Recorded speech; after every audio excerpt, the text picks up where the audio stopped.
সময়মতো নির্বাচন দিন, সবাই স্যালুট জানাবে বললেন গয়েশ্বর। হাসিনার পাতা ফাঁদে যেন পা না দিই বললেন মির্জা ফখরুল।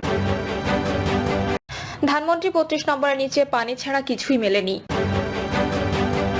ম্যাট শিক্ষার্থীদের ওপর পুলিশের লাঠিচার্জ, সাংবাদিক সহ আহত 18। এবং সর্বশেষ জানাবো, দিন দুপুরে পুলিশের সামনে ডাকাতি, 15 লাখ টাকা লুট। শুনছিলেন সংবাদ শিরোনাম, এবারে বিস্তারিত।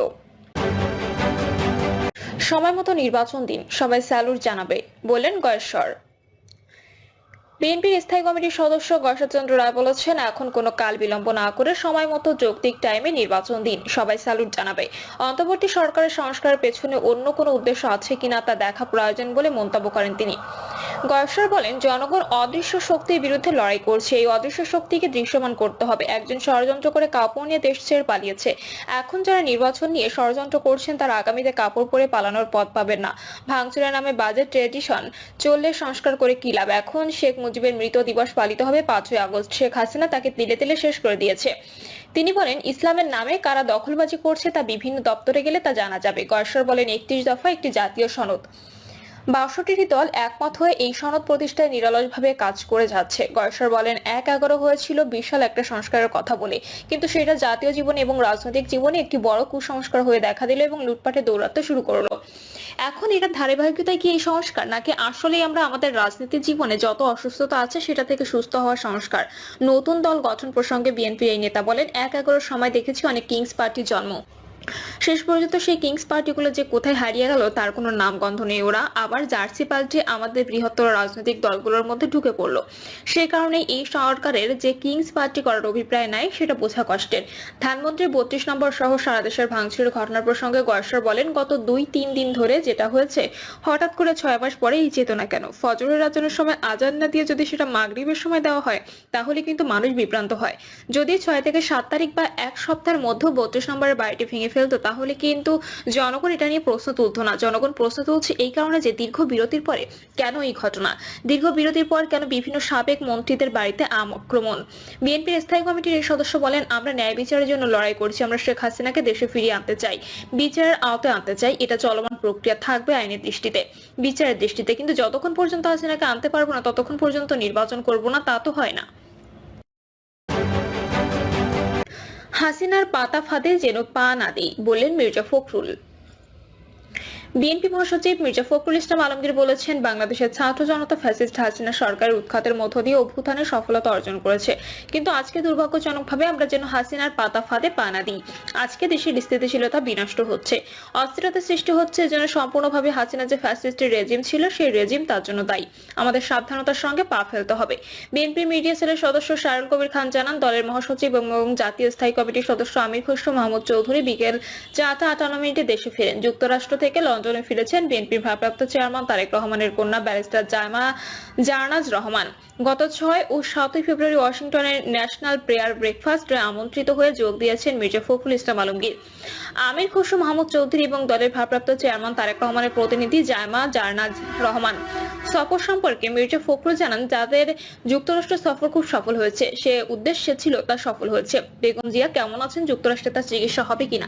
সাংবাদিকদের প্রশ্নের জবাবে মির্জা ফখরুল বলেন, ম্যাডাম ভালো আছেন, ট্রিটমেন্ট চলছে। জায়মা রহমানের সঙ্গে প্রতিনিধি দলের অভিজ্ঞতার বিষয়ে তিনি বলেন, ভালো অভিজ্ঞতা। এরপর মির্জা ফখরুল সাংবাদিকদের উদ্দেশ্যে বলেন, আসল কথাই আসেন না কেন? দেশের পরিস্থিতি নিয়ে সাংবাদিকের প্রশ্নের উত্তরে বিএনপির মহাসচিব বলেন, একটা অন্ধকার দূর করতে আরেকটা অন্ধকার দিয়ে দূর করা যায় না, তাকে আলো দিয়ে দূর করতে হয়। সেই আলোকবর্তিকা জাগিয়ে আমাদেরকে সামনের দিকে যেতে হবে। আমরা সংশ্লিষ্ট সবার কাছে আহ্বান জানাতে চাই, সবার একযোগে ঐক্যবদ্ধ হয়ে এদেশের স্বাধীনতা সার্বভৌমত্ব রক্ষা করার জন্য, স্থিতিশীলতা রক্ষার জন্য, ফ্যাসিস্টদের বিরুদ্ধে গণতন্ত্রকে প্রতিষ্ঠা করার জন্য আমাদের কাজ অব্যাহত রাখতে হবে। অপারেশন ডেভিল হান্ট নিয়ে জানতে চাইলে ফখরুল বলেন, আমরা তো বাইরে ছিলাম, ডেভিল হান্ট সম্পর্কে জানি না, তবে ডেভিল হার্ট মানে ফ্যাসিস্টকে জানি। এতদিন পর বোধহয় হয়েছে, সেজন্য ধন্যবাদ জানাচ্ছি। ধানমন্ডি 32 নম্বরের নিচে পানি ছাড়া কিছুই মেলেনি।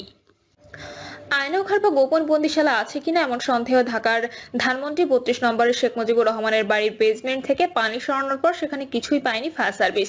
এই তথ্য নিশ্চিত করেছেন ফায়ার সার্ভিসের মোহাম্মদপুর জোনের স্টেশন অফিসার মিজানুর রহমান। সকালেও ভেঙে দেয়া এই ভবনটি ঘিরে ছিল উৎসুক মানুষের ভিড়। এদিনও ধ্বংসস্তূপের মধ্যচ্ছেদ থেকে ছিন্নমূল মানুষদের অনেককে রথ উৎসব বিভিন্ন সামগ্রী নিয়ে যেতে দেখা গেছে। গত ৫ই ফেব্রুয়ারি রাতে বাড়িটি ভাঙার একদিন পর এই বাড়ির বেসমেন্টে আয়নাঘর কিংবা গোপন বন্দিশালা রয়েছে, এ ধরনের কথাবার্তা ছড়িয়ে পড়ে সামাজিক যোগাযোগ মাধ্যমে।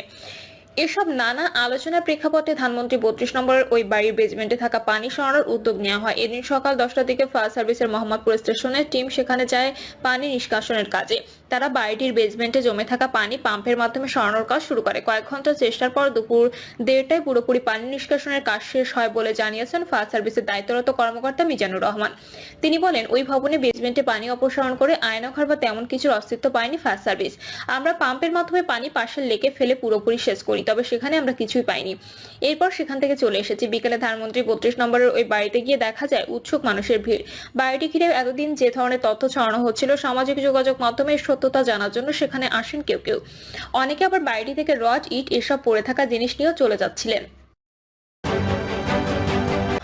ম্যাথ শিক্ষার্থীদের উপর পুলিশের লাঠিচার্জ, সাংবাদিক সহ আহত 18। 4 দফা দাবি আদায়ের সচিবালয় অভিমুখে মেডিকেল অ্যাসিস্ট্যান্ট ট্রেনিং স্কুলের লং মার্চ কর্মসূচিতে লাঠিচার্জ করেছে পুলিশ। এতে সাংবাদিক সহ 18 জন আহত হয়েছেন। ঢামেক হাসপাতালে পুলিশ ক্যাম্পের ইনচার্জ পরিদর্শক মোহাম্মদ ফারুক জানান, সচিবালয়ের সামনে থেকে আহত অবস্থায় 18 জনকে ঢাকা মেডিকেলের জরুরি বিভাগে আনা হয়েছে। বর্তমান জরুরি বিভাগে তাদের চিকিৎসা চলছে। এর আগে বিকেল 4টা 15 মিনিটের দিকে রাজধানীর শাহবাগ মোড় থেকে লং মার্চ শুরু করে ম্যাথ শিক্ষার্থীরা। এ সময় বাধা দিতে চাইলে পুলিশের সঙ্গে তাদের ধাক্কাধাক্কির ঘটনা ঘটে। পরে পুলিশের ব্যারিকেড ভেঙে লং মার্চ শুরু করেন তারা। শিক্ষার্থীদের দাবি আশ্বাসের নামে আবারও মূলা ঝোলানোর চেষ্টা করছে স্বাস্থ্য মন্ত্রণালয়। আমরা আজই ম্যাথস বৈষম্যের সুরাহা চাই, আর রাজপথে এসে আন্দোলন করতে চাই না। স্বাস্থ্য মন্ত্রণালয় বৈঠকের পরও কেন সচিবালয়ের দিকে যাচ্ছেন জানতে চাইলে শরীফুল ইসলাম নামক এক শিক্ষার্থী বলেন, আমাদের শাহবাগে বসিয়ে রেখে মন্ত্রণালয়ে বৈঠক করতে হবে না, আমাদের নিয়ে বৈঠক করতে হবে। সবার সামনে স্বাস্থ্য উপদেষ্টা দাবি মানার ঘোষণা দিলেই আমরা ঘরে ফিরে যাব। দিন দুপুরে পুলিশের সামনে ডাকাতি, 15 লাখ টাকা লুট। কুড়িগ্রামের চিলমারিতে ব্রহ্মপুত্র নদে দিন দুপুরে ডাকাতের ঘটনা ঘটেছে। এ ঘটনায় আমিনুল ইসলামের নামে এক যাত্রী আহত হয়েছেন। তিনি রৌমারীর কোবরভাঙ্গি এলাকার বাসিন্দা। প্রত্যক্ষদর্শী স্থানীয় সূত্রে জানা গেছে, দুপুর 1টার দিকে চিলমারির জোড়াগাছা বাজার থেকে একটি নৌকায় করে কয়েকজন গরু ব্যবসায়ী রৌমারীর দিকে যাচ্ছিলেন। একই সময় রৌমারীর কোদালকাটি ও পাখিউড়া থেকে দুটি নৌকা চিলমারির দিকে আসে। নৌকা তিনটি চিলমারির কড়াই বরিশাল এলাকায় পৌঁছালে একদল ডাকাত গরু ব্যবসায়ীদের নৌকা আটকে দেয়। পরে নৌকায় থাকা কয়েকজন ব্যবসায়ীর কাছ থেকে প্রায় 15 লাখ টাকা ছিনতাই করে নিয়ে যায় ডাকাত দল।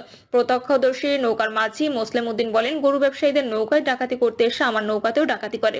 ডাকাতরা 10 থেকে 15 জন ছিল। প্রথমে তারা একটা ফাঁকা গুলি করেছে। এ সময় পাশের পোশাক পরা 3 জন পুলিশ ছিল, কিন্তু তারা এগিয়ে আসেনি। কড়াই বরিশাল এলাকার বাসিন্দা আজম মিয়া জানান, গুলির শব্দ, যাত্রীদের চিৎকারে ঘাটের কাছে থাকা স্থানীয়